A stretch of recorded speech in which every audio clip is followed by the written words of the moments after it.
A.W. 토저의 God, 챕터 5. 하나님은 거룩한 분이시다. 여호와여, 신중에 주와 같은 자 누구니이까? 주와 같이 거룩함에 영광스러우며 찬송할 만한 위엄이 있으며 기이한 일을 행하는 자 누구이니이까? 출애굽기 15장 11절. 하나님은 그 거룩한 자들을 믿지 아니하시나니 하늘이라도 그의 보시기에 부정하거든. 욥기 15장 15절. 하나님의 눈에는 달이라도 명랑치 못하고 별도 깨끗이 못하거든. 하물며 벌레인 사람, 구더기인 인생이랴. 욥기 25장 5절 6절. 이스라엘의 찬송 중에 거하시는 주여, 주는 거룩하시니이다. 시편 22편 3절. 여호와를 경외하는 것이 지혜의 근본이요 거룩하신 자를 아는 것이 명철이니라. 잠언 9장 10절. 서로 창화하여 가로되 거룩하다 거룩하다 거룩하다 만군의 여호와여, 그 영광이 온 땅에 충만하도다. 이사야 6장 3절. 레오나르도 다빈치는 그의 유명한 그림 최후의 만찬을 그릴 때 그림 속 등장인물의 얼굴을 제외한 나머지 부분은 별 어려움 없이 그렸지만 인물의 얼굴은 마음먹은 대로 잘 그리지 못했다. 얼마간 고심하던 그는 얼굴을 그려 넣었다. 하지만 한 사람의 얼굴만은 도저히 그리지를 못했다. 그는 자신이 예수님의 얼굴을 그릴 자격이 없다고 느꼈다.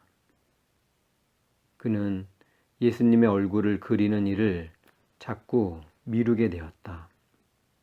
예수님의 얼굴을 마저 그려야 한다는 것을 알면서도 붓을 드는 일이 쉽지 않았다. 점점 시간을 끌다가 절망감에 빠진 그는 순간적인 충동에 따라 그린 다음 돌아서고 말았다.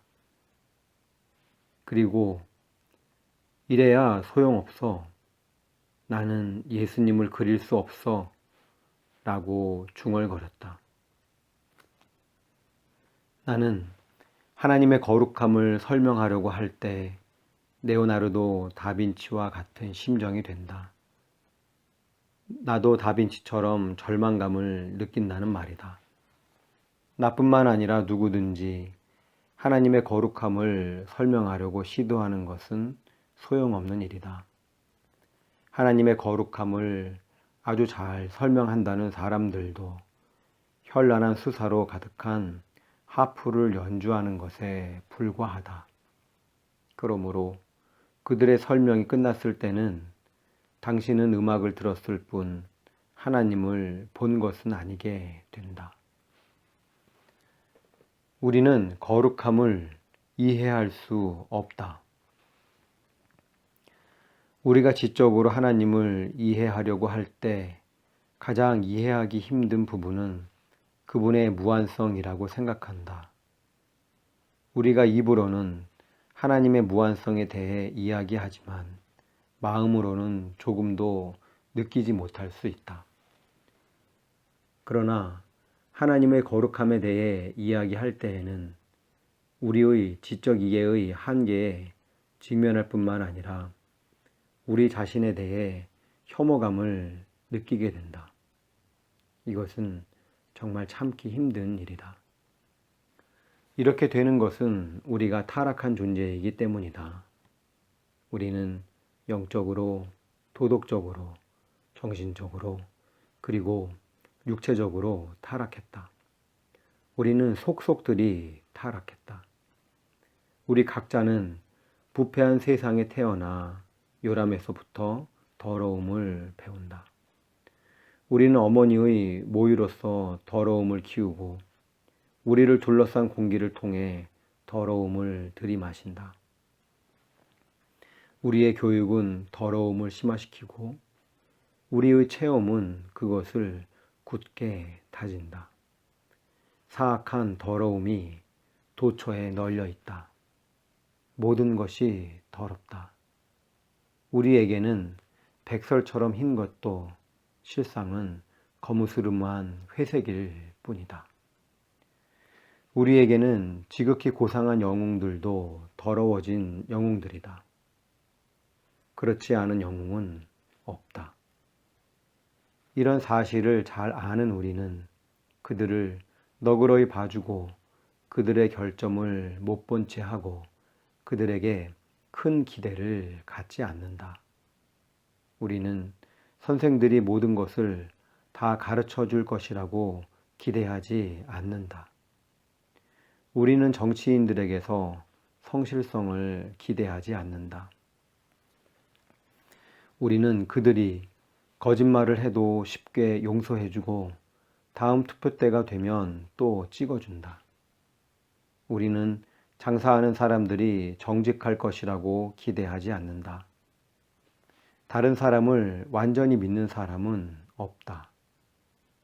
우리는 우리를 보호하기 위한 법을 만들어서 세상에서 그럭저럭 살아간다. 우리가 법을 만드는 것은 범죄자들 뿐만 아니라 심지어 선한 사람들로부터도 우리 자신을 지키기 위해서이다. 왜냐하면 아주 선한 사람들이라 할지라도 때로는 유혹에 못 이겨 우리에게 해를 끼칠 수 있기 때문이다. 이런 타락과 불신의 세상에 파묻혀 살다 보니 우리의 머릿속에는 거룩함이라는 것이 떠오르지 않는다. 그럼에도 나는 하나님의 거룩함에 대해, 거룩한 분에 대해 이야기할 것이다. 우리는 하나님의 거룩함을 이해하거나 정의할 수 없다. 거룩함은 순수성을 의미하지만 순수성이라는 것이 쉽게 이해되는 것이 아니다. 순수성은 무엇인가 섞이지 않은 것, 그 안에 이질적인 것이 없는 것을 의미할 뿐이다. 순수성이라는 개념이 거룩함을 다 설명해 주는 것은 아니다. 또한 우리는 도덕적으로 탁월한 것이 거룩한 것이라고 말하기도 한다. 그러나 도덕적 탁월성이라는 개념이 거룩함을 다 설명해 주는 것은 아니다. 도덕적으로 탁월하다는 것은 도덕적 성품에 있어서 다른 존재를 능가한다는 것을 뜻한다. 그러나 우리가 하나님이 도덕적으로 탁월한 분이라고 말한다면 그분은 누구를 능가하시는 것인가? 천사들? 스랍들? 물론 하나님은 천사들이나 스랍들을 도덕적 성품에서 능가하신다. 하지만 이로써 하나님의 거룩함이 다 설명되는 것은 아니다. 우리가 거룩함을 설명하기 위해 동원하는 개념은 또 있다. 예를 들면 정지성, 명예로움, 진실성, 그리고 의 같은 개념을 동원한다. 우리는 창조되지 않고 영원한 이런 모든 것들이 합해져서 거룩함을 이룬다고 설명한다. 하나님은 전보다 더 거룩해지신 것이 아니다. 하나님은 변하지도 않고 변할 수도 없기 때문에 지금보다 더 거룩해지지 않으신다. 하나님이 과거에 지금보다 더 거룩하셨던 것은 아니다. 미래의 하나님이 지금보다 더 거룩해지시는 것도 아니다. 하나님의 도덕적 탁월성은 그분의 자존성을 전제로 한다. 왜냐하면 하나님은 자신의 거룩함을 어떤 다른 존재나 어떤 다른 곳에서 취하신 것이 아니기 때문이다. 하나님은 어딘가 무한히 먼 곳으로 가서 거기서 자신의 거룩함을 취하신 것이 아니다. 하나님 자신이 거룩함이시다. 하나님은 무한히 거룩하시다. 하나님은 거룩한 분이시다. 하나님은 거룩함 자체이시다. 하나님의 거룩함은 우리의 지적 이해와 표현 능력을 초월한다. 우리가 아무리 찬양해도 하나님의 거룩함을 다 찬양할 수 없다. 언어가 하나님의 거룩함을 찬양할 수 없기 때문에 그분은 연상과 암시의 방법을 사용하신다. 하나님은 자신의 거룩함을 직접적으로 표현하실 수 없는데 그럴 경우 그분의 언어를 우리가 알아들을 수 없을 것이기 때문이다. 하나님이 자신의 거룩함을 직접적으로 전달하려고 하신다면 우리는 하나님의 거룩함을 거룩하지 않음으로 오해할 것이다. 만일 하나님이 얼마나 신지를 우리에게 말씀하신다면 우리는 그것을 겨우 거무스름한 회색으로 알아들을 것이다. 하나님은 우리에게 언어로서 말씀하실 수 없다. 그러므로 그분은 거룩함이 거룩하지 못한 것에 어떻게 영향을 미치는지를 연상과 암시를 통하여 보여주신다. 예를 들면 그분은 불타는 떨기나무 앞, 거룩한 하나님의 임재 앞에서 그것을 모세에게 보여주셨다. 즉, 그분은 모세가 무릎을 꿇고 신을 벗고 하나님 배웠기를 두려워하여 얼굴을 가렸을 때 그것을 그에게 보여주셨다. 여호와께서 모세에게 이르시되 내가 빽빽한 구름 가운데서 내게 임함은 내가 너와 말하는 것을 백성으로 듣게 하며 또한 너를 영영이 믿게 하려 함이니라. 모세가 백성의 말로 여호와께 고하였으므로 여호와께서 모세에게 이르시되 너는 백성에게로 가서 오늘과 내일 그들을 성결케 하며 그들로 옷을 빨고 예비하여 제3일을 기다리게 하라. 이는 제3일에 나 여호와가 온 백성의 목전에 시내산에 강림할 것이니 너는 백성을 위하여 사면으로 지경을 정하고 이르기를 너희는 삼가 산에 오르거나 그 지경을 범하지 말지니 산을 범하는 자는 정령 죽임을 당할 것이라. 손을 그에게 댐이 없이 그런 자는 돌에 맞아 죽임을 당하거나 살에 쎄어 죽임을 당하리니 짐승이나 사람을 물어나고 살지 못하리라. 나팔을 길게 불거든 산 앞에 이를 것이니라 하라. 모세가 산에서 내려 백성에게 이르러 백성으로 성결케 하니 그들이 자기 옷을 빨더라. 출애굽기 19장 9절에서 14절. 모세는 최선을 다했다. 그는 내려가서 이스라엘 백성들의 거무스름한 회색을 깨끗하게 하려고 노력했다. 제3일 아침에 우레와 번개와 빽빽한 구름이 산 위에 있고 나팔 소리가 심히 크니 진중 모든 백성이 다 떨더라. 모세가 하나님을 맞으려고 백성을 거느리고 진에서 나오매 그들이 산기슭에 섰더니 시내산에 연기가 자욱하니 여호와께서 불 가운데서 거기 강림하심이라. 그 연기가 연기같이 떠오르고 온 산이 크게 진동하며 나팔 소리가 점점 커질 때에 모세가 말한즉 하나님이 음성으로 대답하시더라. 여호와께서 시내산 곧 그 산 꼭대기에 강림하시고 그리로 모세를 부르시니 모세가 올라가매 여호와께서 모세에게 이르시되 내려가서 백성을 신칙하라. 백성이 돌파하고 나 여호와께로 와서 보려고 하다가 많이 죽을까 하노라. 출애굽기 19장 16절에서 21절. 나팔소리, 음성, 불과 연기, 그리고 산의 흔들림, 이런 모든 것들은 우리가 말로는 이해할 수 없는 것을 하나님께서 암시와 연상을 통해 우리에게 말씀하신 방법이었다. 실종된 거룩함. 여호와를 경외하는 것이 지혜의 근본이요 거룩하신 자를 아는 것이 명철이니라. 잠언 9장 10절. 하나님은 거룩한 자이다. 이제 거룩한 자와 그분의 피조물에 대해 생각해보자. 우리가 잘 알듯이 거룩한 자는 거룩한 존재만을 그분의 존전에 있도록 허락하신다.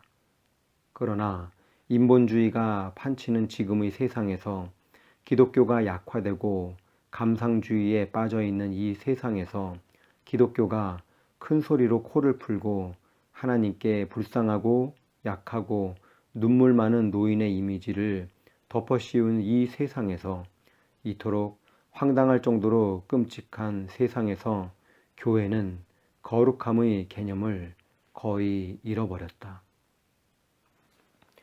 요즘 많은 사람들이 소위 전문화된 사역에 힘을 쏟는다는 말이 들린다. 전문화된 사역, 좋다. 그런데 전문화하려면 올바른 것을 전문화해야 한다. 그러므로 내가 하나님을 강조하고 하나님의 거룩함을 강조하고 저 두려운 것이라고 불릴 수 있는 가까이 하기 어려운 하나님의 속성을 강조한다면 나는 올바른 것을 전문화한 것이다. 거룩함의 개념이 완전히 사라진 것은 아니지만 우리 시대에 이 개념은 사실상 거의 실종되었다. 안타깝지만 우리가 거룩하신 자의 개념을 거의 다 잃어버린 것이 사실이다. 모든 천사가 보좌와 장로들과 내 생물의 주위에 섰다가 보좌 앞에 엎드려 얼굴을 대고 하나님께 경배하여 가로되 아멘. 찬송과 영광과 지혜와 감사와 존귀와 능력과 힘이 우리 하나님께 세세토록 있을지로다. 아멘 하더라. 장로 중에 하나가 응답하여 내게 이르되 이 흰옷 입은 자들이 누구며 또 어디서 왔느뇨?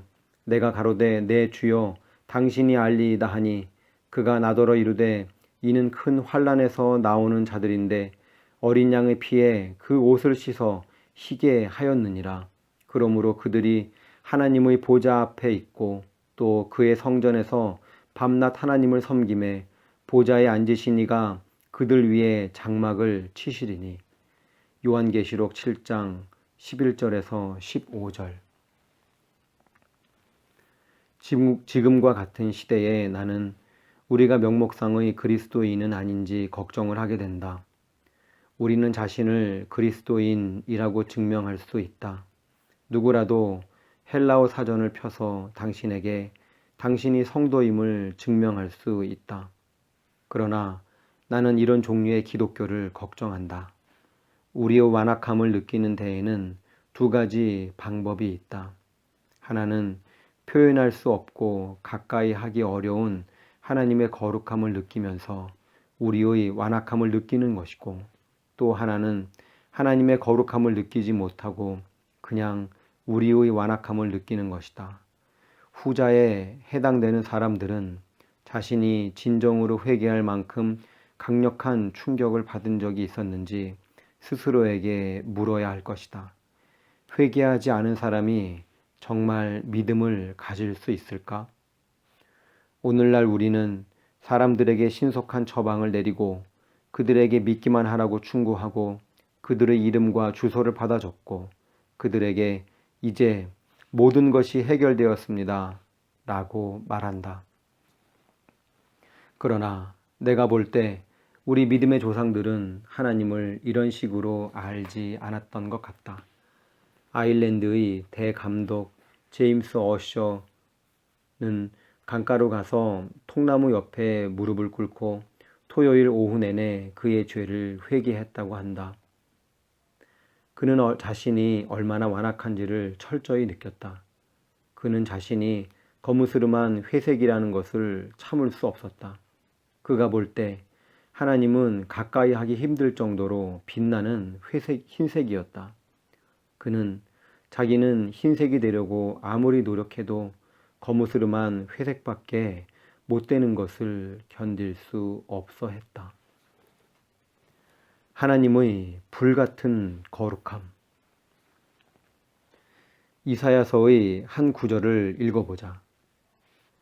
스랍들을 모셔 섰는데 각기 6날개가 있어 그 둘로는 그 얼굴을 가리었고 그 둘로는 그 발을 가리었고 그 둘로는 날며.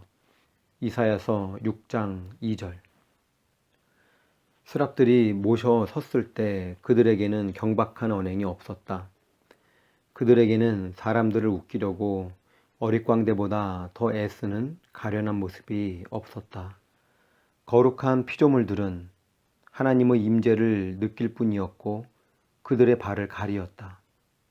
왜 그랬는가? 그들이 발을 가린 것은 겸손의 상징이었다.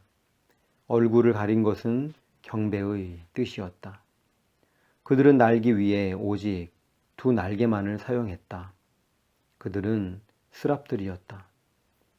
그들은 불꽃을 내며 타는 자라고 불린다. 그리고 에스겔서 1장을 보면 생물들이 불로부터 나오는 것을 볼 수 있다. 하나님은 종종 자신을 가리켜 불이라고 말씀하신다. 히브리서 12장 29절은 우리 하나님은 소멸하는 불이심이니라 라고 말한다. 이사야서 33장 14절에는 우리 중에 누가 삼키는 불과 함께 거하겠으며 우리 중에 누가 영영이 타는 것과 함께 거하리요 라는 말이 나온다. 어떤 사람들은 당신들 중 누가 지옥에 갈 것인가 라고 묻기 위해 이 구절을 사용한다. 하지만 전후 문맥을 살핀 후에 이 구절을 읽으면 지옥에 대해 말하는 것이 아님을 알 수 있다. 이에 대해 거의 모든 주석가들이 내 견해에 동의할 것이다. 왜냐하면 다음 절, 즉 이사야서 33장 15절에 오직 의롭게 행하는 자, 정직히 말하는 자, 토색한 재물을 가증히 여기는 자, 손을 흔들어 뇌물을 받지 아니하는 자, 귀를 막아 피 흘리려는 꾀를 듣지 아니하는 자, 눈을 감아 악을 보지 아니하는 자 라는 말이 나오기 때문이다. 그렇다면 이 삼키는 불은 무엇인가? 이것은 지옥이 아니라 하나님의 임재를 의미한다. 우리 중에 누가 영영이 불타는 분과 함께 거할 수 있는가? 이 질문에 답하기 위해서 우리는 불이 불과 함께 거할 수 있다는 사실을 잊지 말아야 한다. 쇠를 불 속에 집어넣으면 쇠는 불을 흡수하여 불 속에서 백열광을 내며 장렬함으로써 불과 함께 거하게 된다. 이처럼 우리는 불 가운데 거하게 될 것이다. 에스겔서에 나오는 이 생물들은 불로부터 나왔으며 경배하기 위해 날개를 들이웠다. 이 외경스럽고 거룩한 생물들에 대해 우리가 아는 것이 너무 적기 때문에 우리가 더욱 힘써 연구해야 할 것이지만 아무튼 그들은 하나님의 명령에 따라 그분의 뜻을 이루기 위해 행했다. 하나님은 불타는 떨기나무 가운데에서 모세에게 말씀하실 때 자신을 불로 나타내셨다. 그분은 불기둥으로 이스라엘 민족에게 비추사 주야로 진행하게 하셨다. 여호와께서 그들 앞에 행하사 낮에는 구름기둥으로 그들의 길을 인도하시고 밤에는 불기둥으로 그들에게 비추사 주야로 진행하게 하시니 낮에는 구름기둥 밤에는 불기둥이 백성 앞에서 떠나지 아니하니라. 출애굽기 13장 21절 22절. 하나님은 그 외경스러운 불 안에 거하셨다. 그렇다면 성막이 만들어지고 금으로 만든 그룹들이 시은자를 내려다 보았을 때 그룹들이 날개 사이로 내려온 것은 무엇이었는가? 오직 한 사람이 피를 가지고 지성소 안으로 들어가 1년에 한 번만 볼 수 있었던 것은 무엇이었는가? 나는 얼마나 많은 대제사장들이 속죄의 피와 하나님의 계명의 보호 가운데 셰키나를 보았을까 하는 생각이 든다. 아무튼 대제사장은 그 크고 무거운 휘장을 젖히고 지성소 안으로 들어가곤 했다. 대제사장은 떨면서 하나님의 존전으로 나아갔다. 유대인으로서 전능의 하나님을 경배할 때 20명 중 한 사람이 감히 그 불을 응시했을까? 물론 그가 그렇게 할 수 없다는 말을 들은 것은 아니지만 그렇다고 해서 누가 감히 그렇게 했을까? 스랍들도 그들의 얼굴을 가리었다. 모세는 하나님을 배웠기를 두려워하여 얼굴을 가렸다. 요한은 구주를 보았을 때 엎드러져 죽은 자같이 되었기 때문에 그분이 오른손을 그에게 얹고 두려워 말라 라고 말씀하셨다. 하나님과의 만남은 인간이 감당할 수 없는 것이기 때문에 그분을 만나면 납작 엎드려져 실명하는 일도 생겼다. 바울은 다메섹으로 가는 길에 주님을 만났을 때 실명했다. 그를 눈멀게 한 빛은 무엇이었는가? 어떤 천체의 폭발이나 두 은하계의 충돌 때문에 생긴 빛이 우주로부터 날아든 것인가? 결코 그렇지 않다. 그것은 아브라함과 이삭과 야곱의 하나님, 즉 스랍들의 날개들 사이의 쉐키나에 거하신 하나님이었다. 사도행전 2장 1절에서 3절은 오순절 날이 이미 이름에 저희가 다 같이 한 곳에 모였더니 호련히 하늘로부터 급하고 강한 바람 같은 소리가 있어 저희 앉은 온 집에 가득하며 불의 혀같이 갈라지는 것이 저희에게 보여 각 사람 위에 임하여 있더니 라고 증언한다. 이는 무엇인가? 바로 하나님께서 자신의 불같은 거룩함으로 임하여 그들의 이마에 이제 너희는 나의 것이다 라는 불도장을 찍으신 것을 뜻한다. 에스겔서 1장의 생물들이 불에서 나왔듯이 교회는 불로부터 탄생했다. 오늘날 우리에게는 회색 재만 남아있지만 우리는 불의 사람들이 되어야 한다. 왜냐하면 그것이 우리의 근원이기 때문이다. 베드로 후서는 미래의 어느 날 하나님께서 하늘을 불에 태워 풀어지도록 하실 것이라고 증거한다. 이제 하늘과 땅은 그 동일한 말씀으로 불사르기 위하여 간수하신 바 되어 경건치 아니한 사람들의 심판과 멸망의 날까지 보존하여 두신 것이니라. 그러나 주의 날이 도적같이 오리니 그 날에는 하늘이 큰 소리로 떠나가고 체질이 뜨거운 불에 풀어지고 땅과 그 중에 있는 모든 일이 드러나리로다. 하나님의 날이 임하기를 바라보고 간절히 사모하라. 그날에 하늘이 불에 타서 풀어지고 체질이 뜨거운 불에 녹아지려니와. 베드로 후서 3장 7절, 10절, 12절. 이 불이 무엇인가? 수소폭탄에서 나오는 원자의 불인가? 과학자들에게 속는 어리석음을 범하지 말라. 당신의 영적인 이해와 판단이 과학 실험실 수준으로 떨어지도록 하지 말라.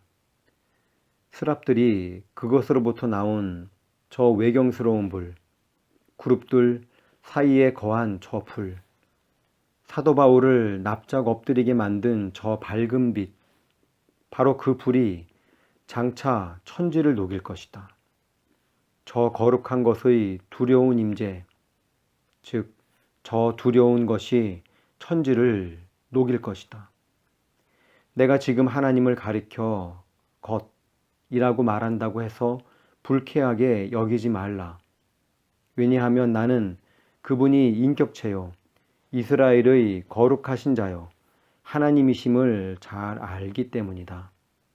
내가 이렇게 표현하는 이유는 하나님께 외경스럽고 두려운 어떤 것이 있기 때문이다. 거룩하신 자와 죄인. 이 거룩하신 자는 죄인을 만나기를 원하시지만 죄인은 자기가 언제 그리스도를 섬길지를 결정하게 될 것이라고 생각한다. 죄인은 하나님을 옆으로 밀어낸다. 그는 예수님을 받아들일 것인지 아닌지, 그분을 영접할 것인지 아닌지, 그분께 순종할 것인지 아닌지를 결정하려고 한다. 그는 목에 힘을 주고 머리를 세우고 설교단을 향해 교만하게 걸어가려고 한다. 죄인은 오늘 밤 베개를 베고 누워 영혼과 자신 사이에서 뛰고 있는 심장 박동 소리를 들을 것이다. 그리고 자신에게 내가 이 문제를 결정할 것이다. 나는 자유의지를 가진 사람이다. 하나님은 내게 강요하시지 않는다. 라고 말할 것이다. 물론 하나님은 강요하시지 않는다. 그러나 이런 죄인에게 내가 읽어주고 싶은 말이 있다. 바로 선지자 하박국이 한 말이다. 그는 하나님께 여호와 나의 하나님, 나의 거룩한 자시여, 주께서는 만세전부터 계시지 아니하시나이까. 주께서는 눈이 정결하심으로 악을 참아 보지 못하시며 패역을 참아 보지 못하시거늘. 하박국 1장 12절 13절 이라고 말씀드렸다. 사람들은 당신의 문제는 당신이 감당하기에 너무 무겁지 않은가? 예수님이 그것을 처리해 주실 것이다. 당신은 정신적으로 고통받고 있는가? 그렇다면 예수님이 당신에게 정신적 평안을 주실 것이다. 직장에서 어려움을 겪고 있는가? 염려하지 말라. 예수님이 도와주실 것이다. 라고 말하곤 한다. 물론 예수님이 모든 문제의 해결자가 되시는 것은 사실이다. 하지만 그분께 문제 해결을 얻어내는 데에만 골몰하는 것은 성경이 말하는 신앙과는 거리가 멀다. 성경에 나오는 신앙인들은 그들의 중심에 하나님을 모셨다. 사도행전에서 사람들이 모였던 것을 볼 수 있는데 사람들이 모인 이유는 무엇이었는가? 그들은 주를 섬기며 금식하고 기도하기 위해 모였다. 주님의 외경스러운 존전에서 그들은 성령님이 내가 불러 시키는 일을 위하여 바나바와 사울을 따로 세우라 라고 말씀하시는 것을 들었다. 그러나 지금 우리는 어떤가? 우리는 교회에 모이면 하나님이 우리 가운데 계심에도 우리가 가진 계획과 논리와 지혜를 의지한다. 이제 나는 당신에게 주님께서는 눈이 정결하심으로 악을 참아보지 못하시며 패역을 참아보지 못하십니다. 라는 말을 가슴 깊이 새기라고 충고하는 바이다. 당신의 삶, 마음, 가정, 직장, 그리고 기억에는 악이 있지만 당신은 이것을 고백하지 않았고 용서받지 못했고 깨끗해 함을 얻지 못했다. 당신이 진멸되지 않는 것은 하나님의 무한한 인내심 때문이라는 것을 기억하라. 히브리서는 우리 하나님은 소멸하는 불이심이니라 라고 말하고 또한 거룩함을 쫓으라. 이것이 없이는 아무도 주를 보지 못하리라 라고 말한다.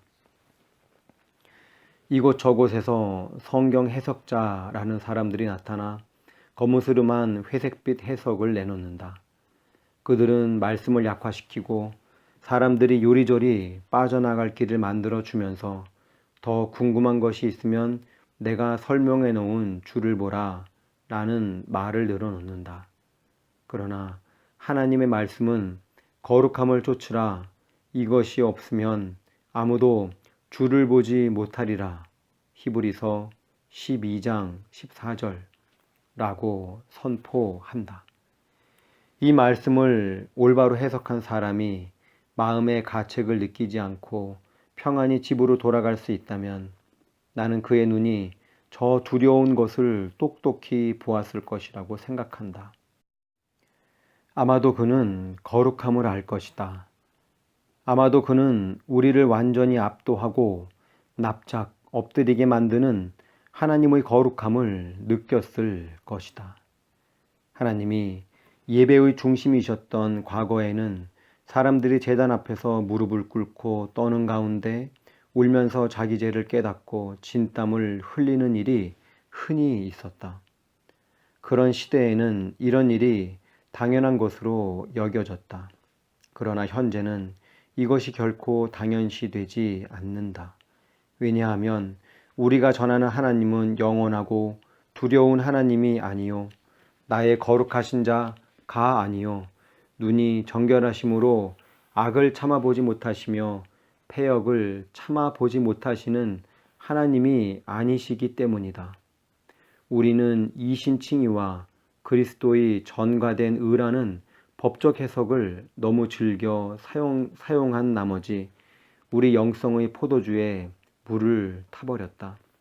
나는 하나님께서 이 악한 시대에 우리를 도우시기를 간절히 기도한다. 우리는 더럽어진 영혼을 가지고 하나님의 존전으로 나온다. 우리는 학교와 신문과 책에서 배운 도덕 개념을 가지고 하나님의 존전으로 나온다. 우리는 더러운 모습으로 하나님께 나아간다. 우리가 가장 흰 것조차 더럽고 우리의 교회가 더럽고 우리의 생각이 더럽다. 그런데도 우리는 더러움을 씻으려고 하지 않는다. 우리가 더러운 모습으로 하나님 앞에 나왔다 할지라도 그분의 존전에서 외경심과 두려움에 떨며 무릎을 꿇고 이사야처럼 나여 망하게 되었도다. 나는 입술이 부정한 사람이요 라고 소리칠 수 있다면 그것은 복된 것이다.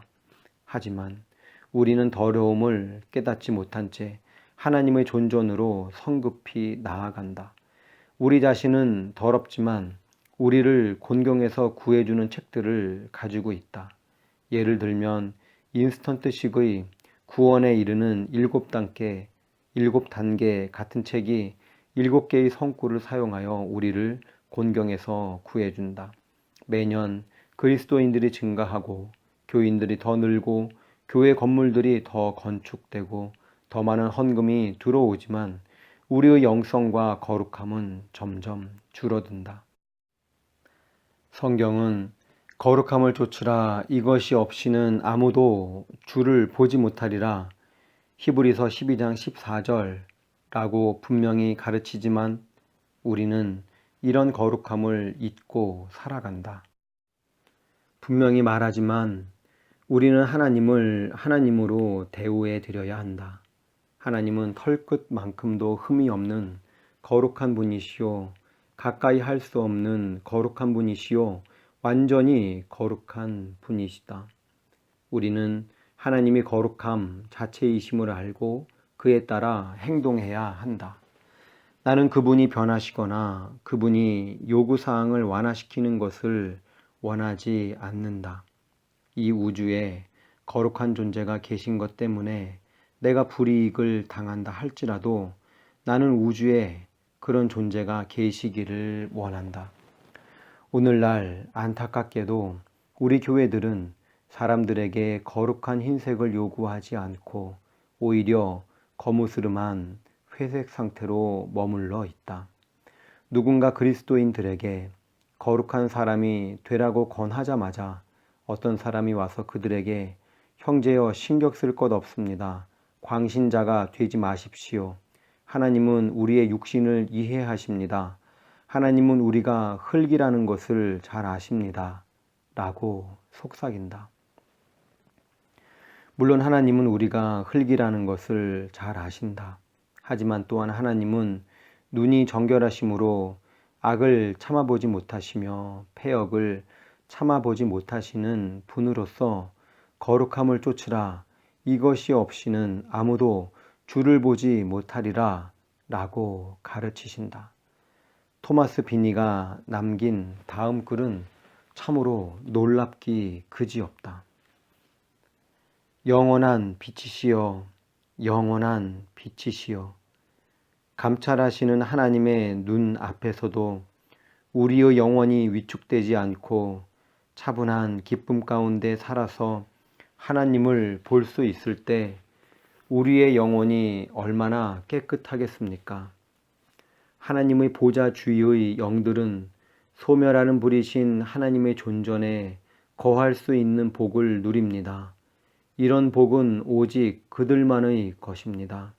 이는 그들이 우리가 사는 이런 타락한 세상을 모르기 때문입니다. 본래 어두운 곳에서 태어난 제가, 본래 마음이 어두운 제가 입에 올리기에도 황송한 분의 존존으로 어찌 나아갈 수 있겠습니까? 나의 자연적 영만으로는 창조되지 않은 빛 앞에 서 있을 수 없습니다. 그는 나의 자연적 영만으로는 창조되지 않은 빛 앞에 서 있을 수 없습니다. 라고 고백한다. 이 불타는 창조되지 않은 빛으로부터 거룩하게 불타는 존재들, 스랍들이 나왔으며 그들은 거룩하다, 거룩하다, 거룩하다, 전능한 여호와 하나님이라고 찬송한다. 그들도 이러할진대 내가 감히 어떻게 그 빛을 감당할 수 있겠는가? 신앙적으로 당신을 돕겠다고 나서는 사람들, 밑줄이 잔뜩 그어진 당신의 성경, 농담 잘하고 즐겁게 먹고 마시는 데 능한 그리스도인 친구들, 이 모든 것은 우리 각 사람이 입에 올리기에도 황송한 분의 존전으로 나아가 우리의 자연적 영만으로 창조되지 않은 빛 앞에 서야 할 때 아무 의미가 없을 것이다. 그러니 우리가 어떻게 감당할 것인가? 우리의 거룩한 거처가 되시는 주여, 우리가 하나님께 올라갈 수 있는 길이 있습니다. 주님이 우리를 위해 제물과 희생이 되셨기 때문에 성령님의 능력이 우리에게 임하셨나이다. 주님은 우리를 위해 하나님께 대언해 주시는 분입니다. 주님의 희생과 대언 때문에 우리가 위에 계신 거룩한 분을 볼 수 있습니다. 무지와 밤의 아들들이 주님의 영원한 사랑 때문에 영원한 빛 가운데 거할 수 있습니다. 내가 볼 때 이 글은 죽음을 면할 수 없는 인간이 쓴 위대한 글들 중 하나이다. 그러나 우리는 이것을 많이 노래하지 않는다. 그 이유는 여기에서 풍기는 장엄함과 외경스러움을 우리가 두려워하기 때문이다. 하나님의 보좌 주위의 영들, 즉 스랍들, 그룹들, 천사들, 천사장, 정사들, 권세들, 그리고 타락하지 않은 생물들은 소멸하신 불이신 하나님의 존전에 거하는 복을 누릴 수 있다. 그 이유는 그들이 우리가 사는 이런 타락한 세상을 모르기 때문이다. 그러나 나는 그런 복을 어떻게 누릴 수 있을까? 누군가 밑줄을 잔뜩 그은 신약 성경을 내게 보여주며 내 눈이 핑핑 돌 정도로 그것을 읽도록 시키고 나를 위로한다고 해서 내가 그런 복을 누릴 수 있는 것은 아니다. 나는 위로받기를 원하지 않는다. 나는 내 아내와 자식들과 손자들과 친구들을 남겨두고 이 땅을 떠났을 때 내게 닥칠 일에 관심이 있을 뿐이다.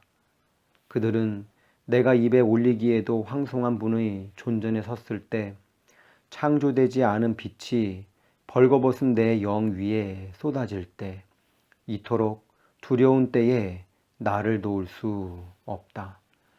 하지만 나를 돕는 분이 계신다. 예수님은 나를 위한 제물과 희생이 되는 분이요. 나를 위해 하나님께 대언해 주는 분이시다. 그러나 우리는 삼가 조심해야 한다.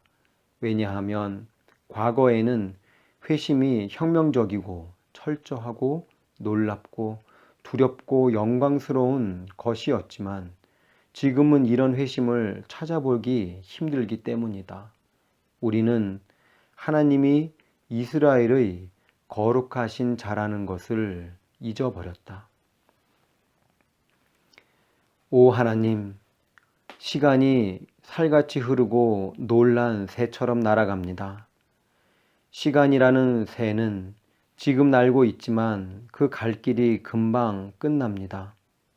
생명이라는 포도주는 조금씩 사라지고 있습니다.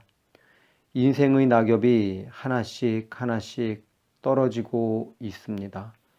머지않아 모든 사람들은 입에 올리기에도 황송한 분 앞에 서서 이 땅에서 몸으로 행한 것들에 대해 해명해야 할 것입니다. 오, 아버지여, 우리가 거룩함을 깊이 느끼게 하소서. 그리하시면 우리가 죄짓고 변명하는 일이 계속되지 않을 것이며 우리의 회개가 삶을 고치는 참 회개가 될 것입니다. 이 모든 것을 그리스도의 이름으로 구합니다. 아멘. A.W. 토저의 갓 챕터 5 하나님은 거룩한 분이시다.